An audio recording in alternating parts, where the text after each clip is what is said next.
Então, vamos lá. Em 2025, o jogo da inteligência artificial vai mudar completamente. Sabe aquela corrida para ver quem fazia o maior modelo? Pois é, isso está ficando para trás. Agora, a gente está falando de uma verdadeira batalha de estratégias. De um lado, tem gente construindo ecossistemas inteiros, e do outro, ferramentas super focadas, super especializadas. E para a gente não se perder nesse cenário, preparamos aqui um guia prático, um mapa mesmo, dos principais nomes e modelos que vão ditar as regras no ano que vem. A grande pergunta que fica é, tá, mas e agora? O que vem pela frente? Porque, olha, 2025 não vai ser só sobre modelos gigantescos. A gente vai ver IAs muito mais nichadas, sabe, mais eficientes, mais acessíveis. A competição está pegando fogo no mundo todo e isso está mostrando que existem caminhos muito, mas muito diferentes sendo traçados para o futuro da tecnologia. E se preparem, pois o ano promete. O ritmo de lançamentos é simplesmente frenético. A gente mal pisca e já tem novidade. Pensa só, o ano já começa com os modelos Qwen e Kimi em janeiro. Daí a Alibaba pisa no acelerador ali por março, abril. Mas o grande momento mesmo, esse é em agosto. Vem uma avalanche de coisas novas da OpenAI, da Shesai, da DeepSeek. É uma corrida maluca, sem parar, por inovação.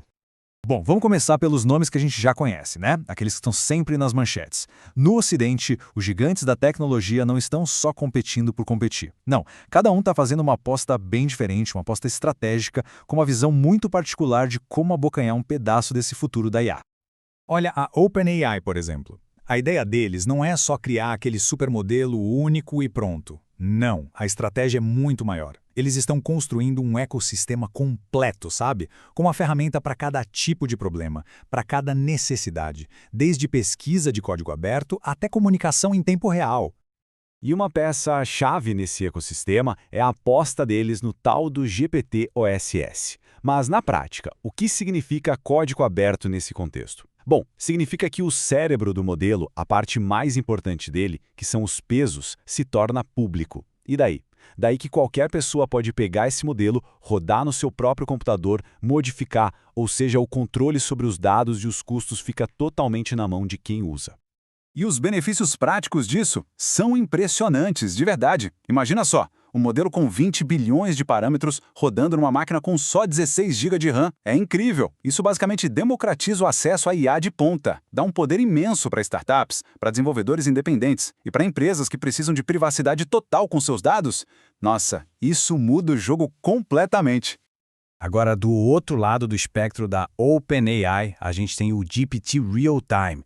Aqui a pegada é outra. O foco é total em conversa. Interação por voz de um jeito super natural, quase humano. Pense em call centers fazendo tradução ao vivo sem ninguém perceber. Ou ferramentas que literalmente dão uma voz para quem não tem. A IA está virando uma parceira de comunicação de verdade. Aí no meio disso tudo surge a XAI, do Elon Musk, com uma filosofia totalmente diferente. Eles não querem o maior modelo. O foco deles é ser o mais eficiente, ou seja, rápido, barato e com um alvo muito bem definido em tarefas específicas, como, por exemplo, programação. E a tecnologia por trás dessa eficiência toda tem nome codificação agêntica. O que é isso? Bom, de forma simples, é uma IA que não fica só dando sugestão de código. Ela vai lá e faz. Ela assume e executa projetos de programação sozinha, de ponta a ponta. É como ter um programador júnior ali dedicado, trabalhando de forma autônoma.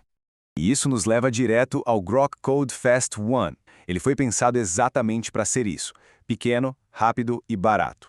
O custo para usar ele é bem mais baixo, e isso torna perfeito para desenvolvedores que querem um assistente de programação super potente, mas sem gastar uma fortuna. Ele ainda se integra com ferramentas que todo mundo já usa, tipo o GitHub Copilot. Enquanto isso, o Google olha para esse tabuleiro e decide mover suas peças para um campo totalmente diferente, o universo criativo. Com a família Gemini, a grande aposta deles é em ferramentas que deem superpoderes e acelerem o trabalho de designers, da galera de marketing, de criadores de conteúdo em geral. E a ferramenta que é a cara dessa estratégia é o Nano Banana. Sim, esse é o nome. Pensa nele como um copiloto de design, um assistente turbinado. Ele permite criar e editar imagens em vários passos, dando um controle super preciso para o criador, sem precisar abrir um software complexo como o Photoshop só para fazer um protótipo rápido. É agilidade pura. Ok, agora vamos virar o mapa. Vamos olhar para o Oriente, porque lá a história é completamente outra. Tem um ecossistema de inovação paralelo e, olha, extremamente poderoso surgindo na China. A gente está falando de concorrentes que não estão só chegando junto. Em alguns casos, eles já estão na liderança dessa corrida global. O primeiro nome dessa lista é o DeepSeek. E a proposta de valor deles é bem clara: entregar uma performance de altíssimo nível, mas com um custo mais baixo. É uma combinação que foi pensada, otimizada, principalmente para as empresas e desenvolvedores do mercado asiático. E não é só papo não, os resultados estão aí para provar. Em testes de programação super exigentes, como esse SW Bench, o DeepSeek V3.1 está passando na frente de concorrentes diretos. Isso mostra que o foco deles em eficiência e poder, especialmente para o mundo do desenvolvimento de software, está dando muito certo. Outro nome que a gente precisa ficar de olho é a Moonshot AI, com os seus modelos Kimi. Eles estão chegando para ser uma alternativa de código aberto muito forte, muito competitiva, estão batendo de frente, sem medo, com os gigantes do Ocidente, principalmente na área de programação, mas não só nela.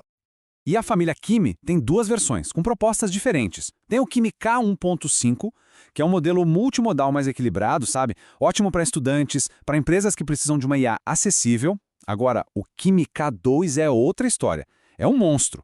Um modelo de 1 trilhão de parâmetros de código aberto feito para performance máxima. É potência bruta. E para fechar essa lista de desafiantes, temos a Alibaba Cloud com a série Qwen.